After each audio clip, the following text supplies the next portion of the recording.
Hello everyone, welcome to my channel again. So, ito lang, share ko lang yung we'll see that one of our excavator is smoking and the engine is shaking, as we can see right now.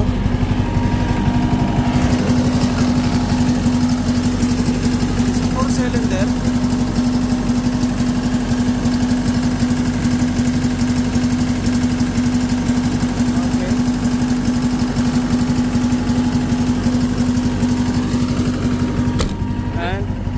La sabar. Kalis mo sa normal baterya.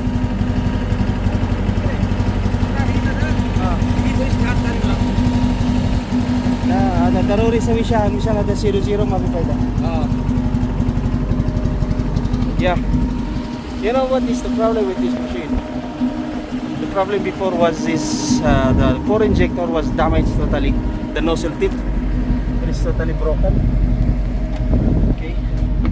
So right now when they fix the new injector,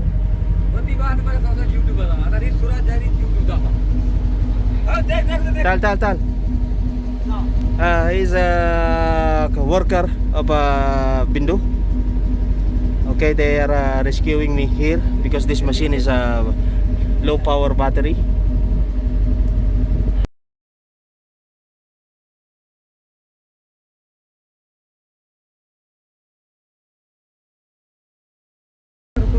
like करो, कमेंट करो, शेयर करो, फॉलो करो. Aywa. Okay, we were looking at what is the reason of that engine smoking and vibration. Okay, when you, if you're going to see about the okay. That's the injector. I'm going to cut it out, the number 1. Okay, it's reacting but not too much. Also the number 2 is reacting, not too much. You're going to see the pressure. Okay,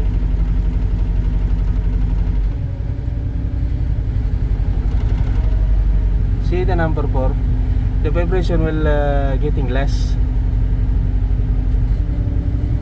Okay, and I keep the injector, all injector working. See that? It is a vibration, heavy vibration.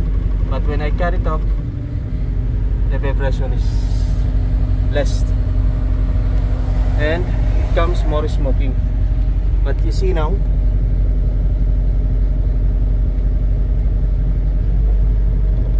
see, if all the injector is running or working, the engine is smoking. But when I cut it off, the number 4, smoke is gone. That means this injector number 4, it's either damaged, nozzle tip again, or over distribution. That's the only the possibility.